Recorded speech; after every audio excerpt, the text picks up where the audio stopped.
Hi అండి. నమస్తే. Welcome to Ammu Kittu's world. మీరు గుత్తి వంకాయ చేసుంటారు. అలాగే గుత్తి కాకరకాయ ఎప్పుడైనా ట్రై చేశారా? చేయకపోతే ఒకసారి ఈ ప్రాసెస్‌లో చేయండి. టేస్ట్ మాత్రం చాలా బావుంటదండి.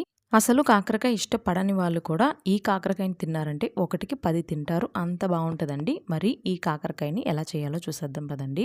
ఇక్కడ నేను 1 కేజీ వరకు కాకరకాయలని ఈ సైజులో ఉన్నవి తీసుకున్నానండి. మరీ పెద్దవి కాకూడదు, మరీ చిన్నవి కాకూడదు. ఇలా తీసుకున్న తర్వాత ఒకసారి వాష్ చేసి నీళ్ళంతా వదిలిన తర్వాత ఇలాగ నైఫ్‌తోని చిన్న చిన్న ఘాట్లు పెట్టుకోవాలి. ఒకటే ఘాటు పెట్టుకోవాలండి. ఇలాగ లోతుగా పెట్టుకోవాలి. పెట్టిన దాంట్లో కొంచెం ఇలాగ సాల్ట్ స్టఫ్ చేయాలన్నమాట. అన్నీ కూడా ఇలాగే చేసేసుకోండి.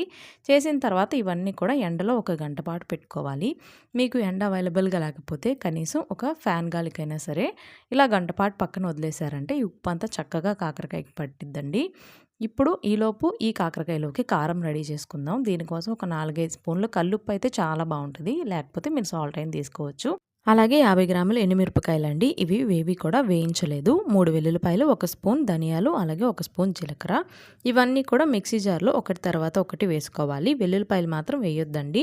ముందుగా వీటినన్నిటిని కూడా చక్కగా వేసి ఇలా పౌడర్ లాగా గ్రైండ్ చేసుకున్న తర్వాత ఇప్పుడు ఇందులో వెల్లుల్లిపాయలను కూడా ఇలాగ ఒలిచేసి పొట్టేం ఒలవక్కర్లేదండి. మామూలుగా విడివిడిగా ఒలుచుకొని ఇందులో వేసేసుకొని ఒకసారి గ్రైండ్ చేసి పక్కన పెట్టుకోండి.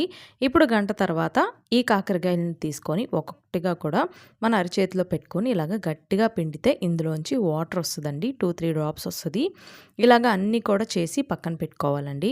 లాస్ట్ వరకు చూసారా ఇలాగ వాటర్ అంతా కూడా ఇలా వస్తుందండి. చేసి పక్కన పెట్టుకున్న తర్వాత ఇప్పుడు డీప్ ఫ్రై కోసం ఆయిల్ వేసుకోండి.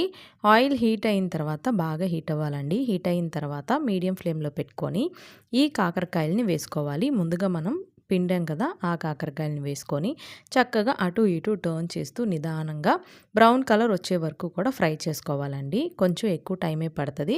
ఇలా ఫ్రై చేసుకుంటే మాత్రమే చక్కగా ఎక్కువ రోజులు నిల్వ ఉంటుందన్నమాట. ఇలాగా 2 సార్లుగా నేను ఫ్రై చేసి పక్కన పెట్టుకున్నాను. ఇప్పుడు గ్రైండ్ చేసుకున్న ఈ కారం కూడా ఒక బౌల్లో వేసుకొని మనం వేయించి తీసుకున్న ఈ కాకరకాయల్లో ఈ కారాన్ని స్టఫ్ చేసుకోవాలండి. ఇలాగ కాకరకాయలో ఎంత పడితే అంత స్టఫ్ చేసుకొని ఇలాగ చేతితో ఒత్తితే సరిపోతుంది. మీకు కావాలంటే దారం కూడా చుట్టుకోవచ్చు. నేనైతే ఇక్కడ చుట్టట్లేదండి. ఇలా చుట్టకపోయినా కూడా కారం అనేది అస్సలు బయటికి రాదు. ఇలా అన్నీ కూడా తయారు చేసి పక్కన పెట్టుకోండి. ఇప్పుడు ఇందాక మనం ఫ్రై చేసాం కదా అదే ఆయిల్లోనే వీటిని కూడా 2 బ్యాచెస్ కింద వేసి పైన ఈ వేడి నూనెని ఇలా వేస్తూ లైట్గా తిప్పుకుంటూ లో ఫ్లేమ్లోనే ఒక 15 నిమిషాలు బాగా మగ్గించుకోవాలండి. ఇలాగే అన్నీ చేసిన తర్వాత మొత్తం కాకరకాయలన్నీ వేయించిన తర్వాత ఈ ఆయిల్ మిగిలిందండి. అందులో మనం ముందుగా వేయించుకున్న ఈ కాకరకాయలన్నీ వేసి ఇంకా స్టవ్ ఆపేసి ఒక 15 నిమిషాలు ఇలా వదిలేసారంటే చక్కగా ఆయిల్ అంతా పీల్చుకొని కాకరకాయలు చాలా బాగుంటుందండి. అంతేనండి. చూసారు కదా గుత్తి కాకరకాయ చేసుకోవడం చాలా తేలిక. తప్పకుండా మీరు ఈసారి ఈ ప్రాసెస్లో ట్రై చేయండి. టేస్ట్ మాత్రం చాలా బాగుంటుందండి. వట్టి కాకరకాయలే అలాగే తినేయాలనిపిస్తుంది. తప్పకుండా ట్రై చేసిన తర్వాత మీకు ఎలా కుదిరిందో నాకు కమెంట్ చేయండి. ఈ వీడియో నచ్చినట్లయితే లైక్, షేర్ చేసి మన ఛానల్ని సబ్స్క్రైబ్ చేసుకోండి.